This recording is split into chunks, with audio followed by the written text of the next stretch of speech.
Welcome to my expat stories. This one hits different. The key didn't fit. That's when I knew I was homeless in Colombia, with $3,200 gone.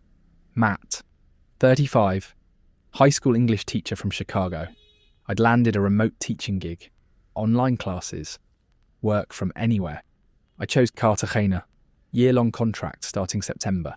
I'm not impulsive. I plan, I research, I read reviews, I verify everything. Or I thought I did. Let me tell you how I ended up on a Cartagena sidewalk with 2 suitcases and nowhere to sleep. I started looking for apartments in July, 2 months before my move. Plenty of time. I checked the usual sites. Airbnb, Booking, Expat Facebook groups, Numbo forum posts. Cartagena rentals weren't cheap. Old city apartments ran $1,200 to $1,800 a month. Gethsemane was slightly cheaper. Boca Grande was hit or miss.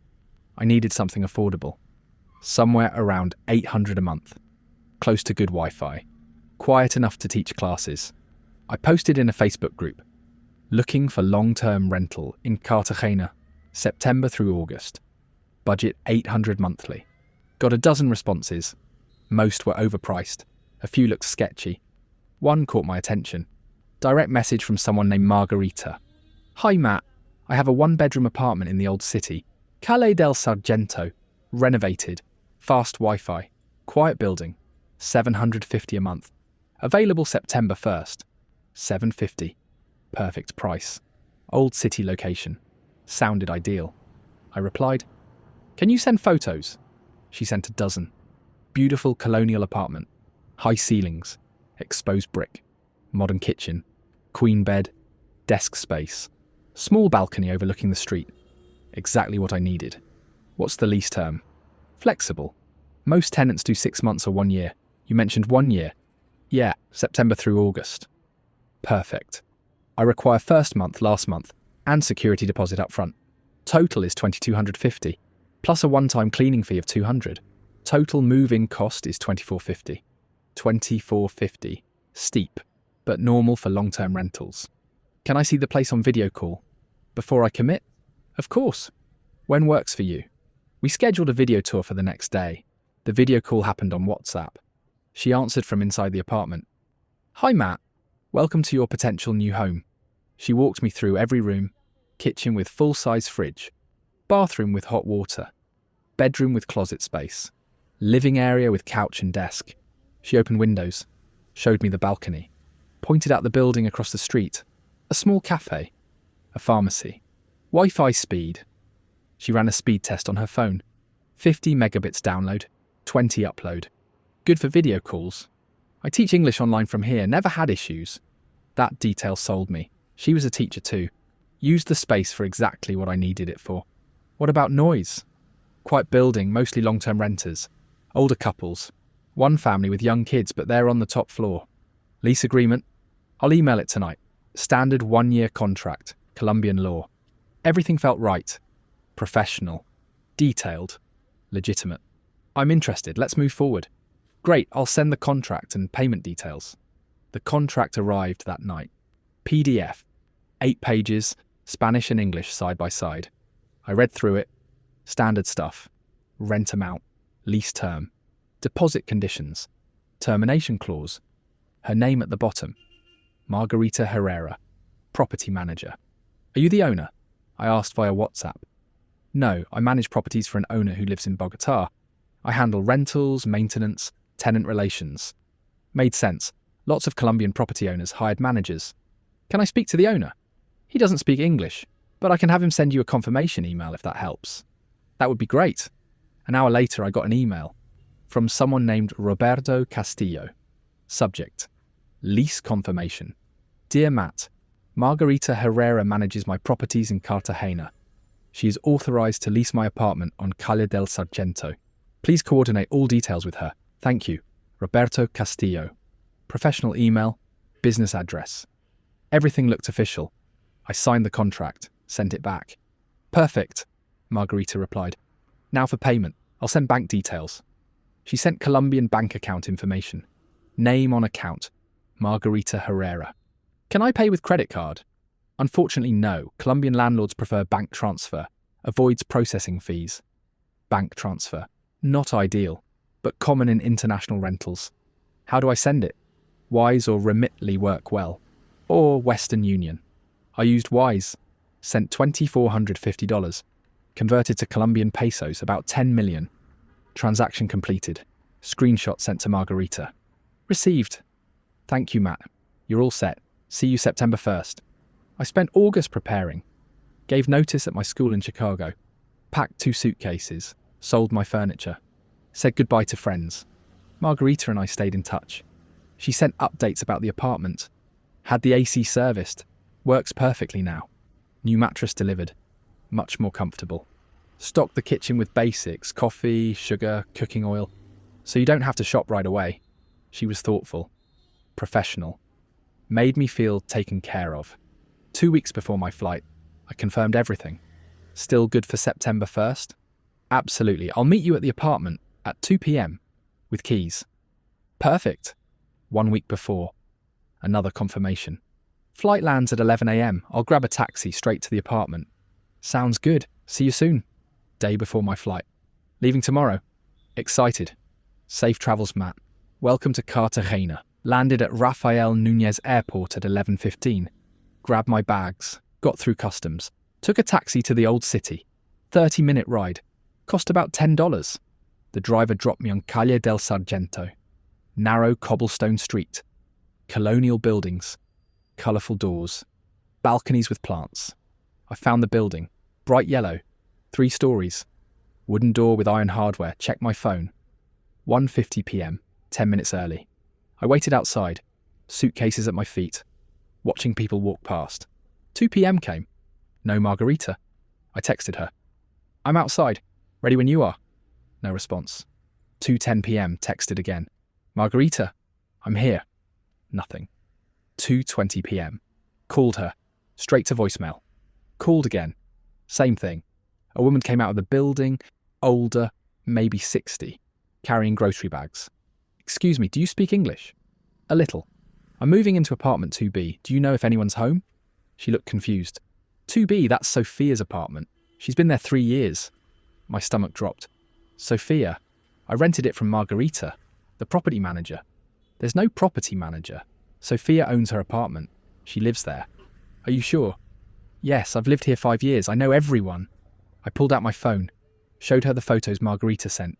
She looked closer. That's 2B, but that's Sophia's furniture. Sophia's kitchen. This is her apartment. Can I talk to Sophia? She's at work, won't be home until 6. I stood there, trying to process. 2:30 p.m. Tried calling Margarita again. Voicemail. Tried WhatsApp. Message wouldn't deliver. Blocked or phone off. Sent an email. Margarita, where are you? I'm outside the apartment. Please respond. No reply. I sat on my suitcases, watching the street, hoping she'd show up, hoping this was just a miscommunication. 3:00 p.m. Nothing. 3:30 p.m. Nothing.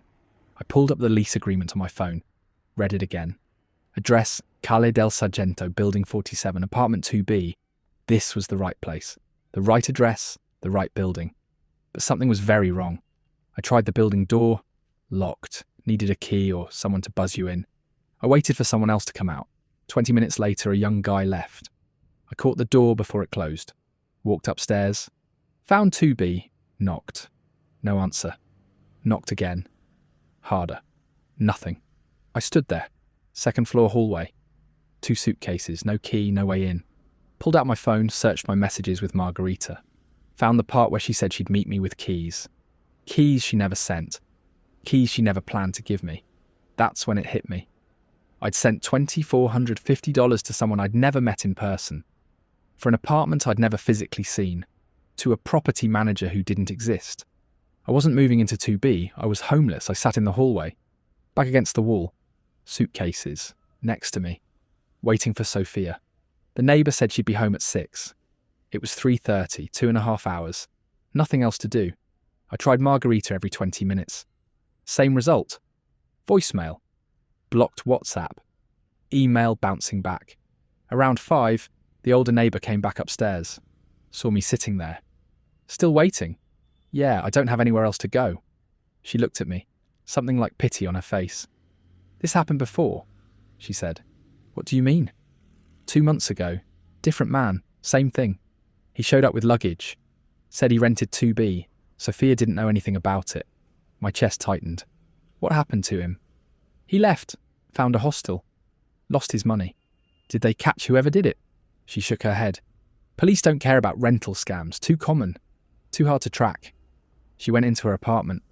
I stayed in the hallway. Sophia arrived at 6:15, mid-30s, scrubs, nurse probably. She looked tired. She saw me sitting there, looked confused. Can I help you? Are you Sophia? Yes. I think I rented your apartment by mistake.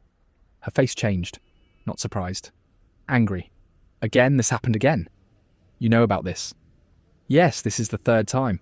Someone keeps renting my apartment to foreigners, taking their money, then disappearing. 3rd time? First time was in June.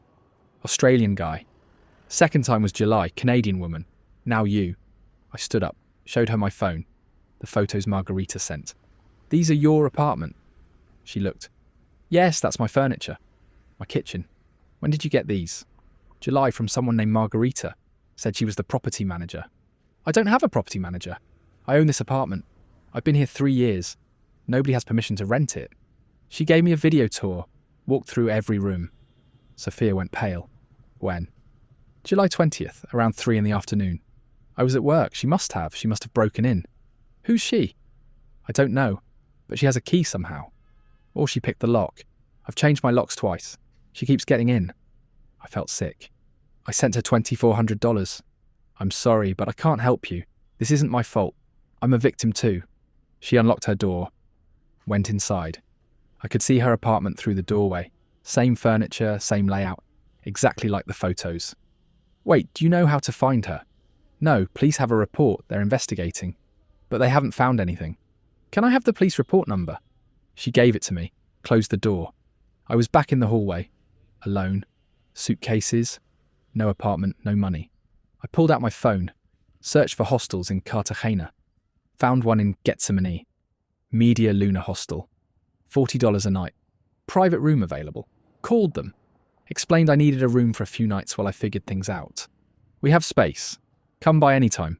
I dragged my suitcases downstairs, back onto the street, caught a taxi to Gethsemane.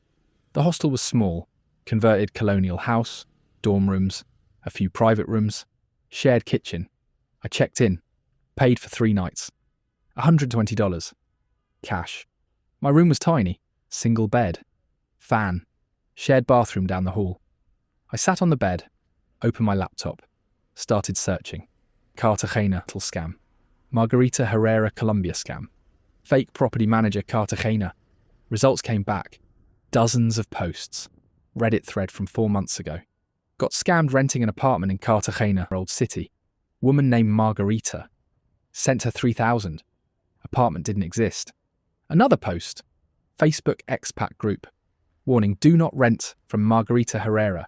She's scamming people. Uses real apartment photos, takes deposits, then ghosts. Another post. Different name. Rental scam in Cartagena. Woman calls herself Valentina or Margarita. Same MO. Video tours, contracts, then disappears. At least a dozen posts. Different people, different amounts. Same scam. I kept reading. One post had details. She targets teachers and remote workers. Finds them in Facebook groups. Offers below market rent. Sends professional contracts. Then takes the money and blocks them. Another comment. She's been doing this for over a year. Police know about her, but she uses fake IDs, burner phones, bank accounts under different names. I was just another mark. Another name on a list. That night I went downstairs to the hostel common area. Needed to talk to someone. Anyone. A guy was sitting at a table, laptop open, beer in hand. American. Maybe 30. Rough day, he asked. You could say that. Let me guess, got scammed? I stared at him. How do you know? You've got that look. I had it 3 weeks ago. What happened? Rented an apartment. Sent $3,000. Showed up today. Doesn't exist. He laughed. Not mean, just recognition. Margarita. I sat down. Yeah, you too. Not me, but I met 2 other guys here last month. Same story. Same woman. Different apartments. She's done this to multiple people. At least a dozen that I've heard about. Probably more who don't report it. How does she keep getting away with it? She's smart, uses real apartments, gets inside somehow, does video tours, makes it look legitimate. By the time you arrive and realise it's fake, she's already blocked you. The apartment I thought I rented, the real owner said this is the third time it's happened to her place. Yeah, Margarita targets the same apartments, knows which ones look good, knows when the owners are at work, breaks in or picks the lock, does the tour, then leaves. Why don't the owners change their locks? They do, doesn't matter. She's good at getting in. What about the police? He took a drink. Filed a report. They took my information. Said they'd investigate. That was 3 weeks ago. Haven't heard anything. So the money's just gone. Pretty much. I lost $2,800. You? $3,200. First month. Last month. Deposit. Cleaning fee. Cleaning fee. Classic. I paid that too. We sat there. Two idiots who'd been scammed the same way. How long you staying? He asked. Don't know. I have a remote teaching job starting Monday. I need to find a real place fast. Good luck. Most landlords here want to meet in person. See your passport. Sign contracts face to face. Makes it harder to scam, but also harder to rent from abroad. Wish I'd known that 2 months ago. Sunday morning I went to the police. Tourist police station near the old city walls. Showed them everything. Emails, contract, bank transfer receipt, screenshots of messages. The officer listened. Typed notes. This is common. Rental scams targeting foreigners. We get reports every week. Every week? Cartagena, expensive. People try to find deals. Scammers know this. They offer below market rent, professional contracts, video tours, then disappear.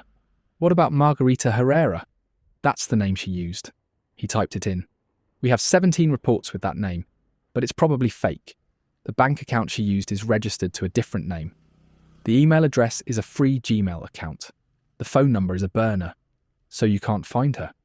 We're trying, but she changes names, changes accounts, changes numbers. By the time we investigate one report, she's already scammed 5 more people. What happens to my money?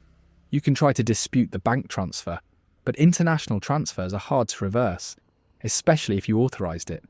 He printed a report, handed it to me. Show this to your bank. Might help, but don't expect much. I spent the rest of Sunday looking for real apartments, walking around Gethsemane and Cartagena, knocking on doors with for rent signs.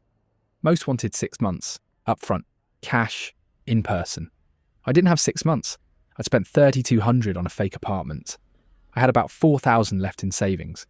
Needed to make it last. Found a place on Monday. Small studio in Gethsemane. Not as nice as the photos Margarita sent, but real, verifiable.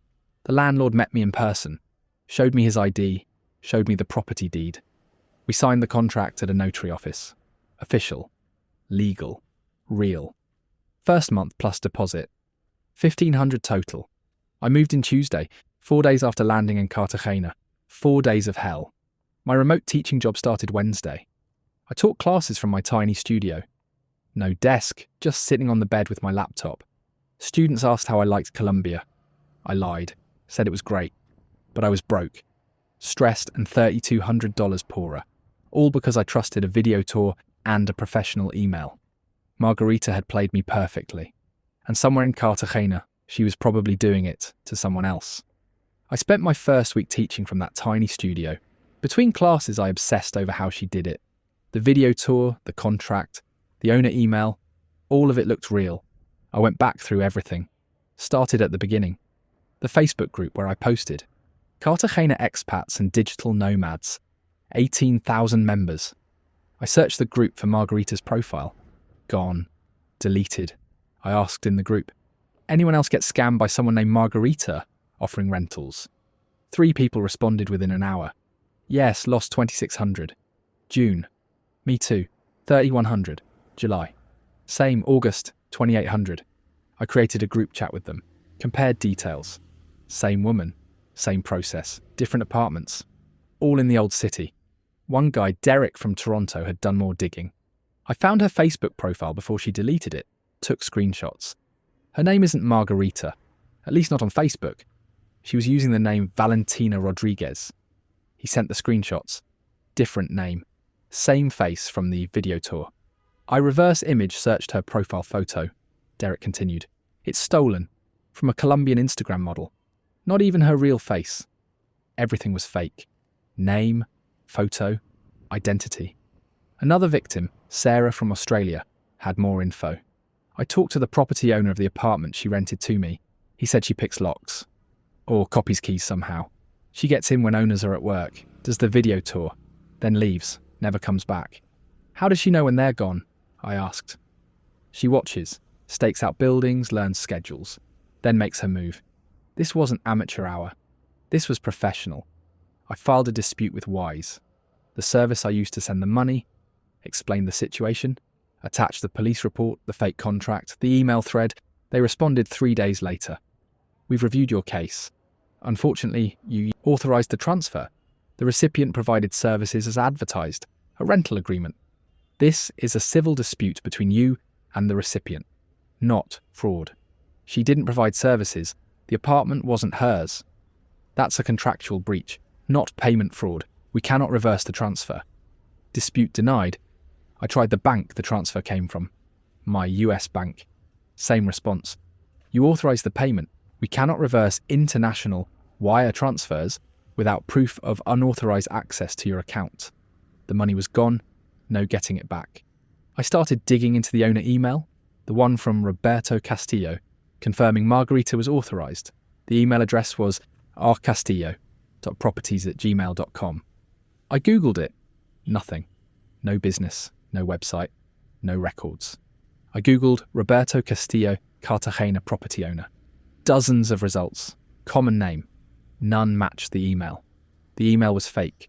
She'd created it specifically to convince me. Probably took her 5 minutes. I looked at the metadata on the lease agreement PDF, created in Microsoft Word. Author name, admin. Created date, July 18th, 2 days before she sent it to me. She'd made the contract from scratch. For me. Customised. The property address was real. The owner name on the contract was probably fake. Everything designed to look legitimate, just long enough for me to send money. The guy from the hostel, the one who'd met other victims, connected me to a WhatsApp group. Cartagena Rental Scam Victims. 23 members. All people who'd been scammed by Margarita or similar rental scams. I read through the chat history. Months of messages. One guy had tracked her bank account, the one I'd sent money to. Account is registered under the name Lucia Mendez. But when I tried to report it to the bank, they said the account was opened with a fake ID. The real Lucia Mendez lives in Bogota. Had no idea someone used her identity. Stolen identity. Fake bank account. Burner phones. Someone else posted photos, screenshots from a different rental listing. Same apartment I thought I rented, but listed under a different name. Different price. Same photos. She's listing the same apartments on multiple platforms. Facebook, WhatsApp groups, sometimes Craigslist.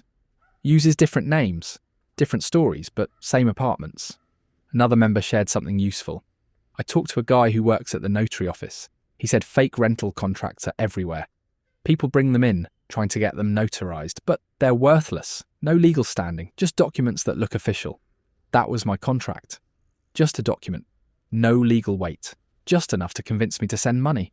I found Sophia again, the real owner of 2B, knocked on her door on a Saturday morning. She answered, recognized me. You again? Sorry, I need to understand how she keeps getting into your apartment. Sophia sighed. Let me in. Her apartment looked exactly like the video tour. Same furniture, same layout. But lived in. Personal items. Photos on the wall. Her life. I've changed the locks 3 times, she said. After the first guy showed up in June, I changed them. Then it happened again in July. Changed them again. Then you showed up in September. How does she keep getting in? I don't know. My landlord thinks she's copying keys. Or maybe she knows a locksmith who makes duplicates. Or maybe she's just very good at picking locks. Have you seen her? Once, in August. I came home early from work. She was leaving the building. I didn't think anything of it at the time. Just someone visiting a neighbour. But now I think that was her. What did she look like? Late 20s, long dark hair. Maybe 5'6", jeans and a nice blouse. Looked professional. Carried a laptop bag. That matched the video tour. Same person. Did you follow her? No, I didn't know who she was then. Sophia showed me something. A new lock on her door. Heavy duty. Deadbolt. This one can't be picked. Cost me $400. But if it stops her, it's worth it. Has she tried to get in since? Not that I know of. But I installed a camera. She pointed to a small camera above her door. If she comes back, I'll have footage. I spent 2 months in that studio. Teaching online, rebuilding my savings, avoiding the old city. The WhatsApp group stayed active. New victims joined every few weeks. Just got scammed by Margarita, lost $3,000. Same, different apartment, same woman. She's using the name Andrea now. Same scam. She was still operating, still finding targets, still taking money. One member posted in October. I saw her at a cafe in Getsemani, working on a laptop. I confronted her. She denied everything. Said I had the wrong person. Then she left. Haven't seen her since. Another member tried to track her. I hired a private investigator. Cost me $500. He found nothing. She doesn't exist in any official database. No real identity tied to any of the names she uses. She was a ghost, professional, organised, untraceable. I left Cartagena in December. Finished my teaching contract remotely from Mexico City. Couldn't stay in that city anymore. The $3,200 I lost. Never got it back. Bank disputes denied. Police investigation went nowhere. Civil lawsuit would have cost more than I lost. I learned expensive lessons. Never rent sight unseen, no matter how professional the listing looks.